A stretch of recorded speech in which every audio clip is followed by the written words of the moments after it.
Mga kapuso, nagsisimula ng mga aktibidad dito sa Iloilo City kasabay ng ikatlong trillion peso march at ang paggugunita sa 40th anniversary ng EDSA People Power Revolution. Makikita natin sa aking likuran, karamihan sa mga nakilahok sa mga aktibidad ngayong araw ay mga estudyante mula sa iba't ibang mga universidad sa Iloilo City at Iloilo Province. Ito na ang ikatlong trillion peso march kontra korupsyon at political dynasty.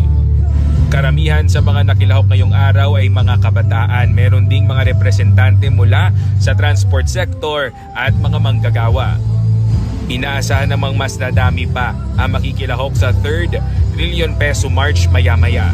Matapos ang programang isasagawa sa harapan ng Iloilo Provincial Capitol ay magmamarcha ang grupo papunta ng St. Clement's Church sa La Paz at magpro-prosesyon naman sila papunta sa Haro Cathedral para sa isang prayer rally.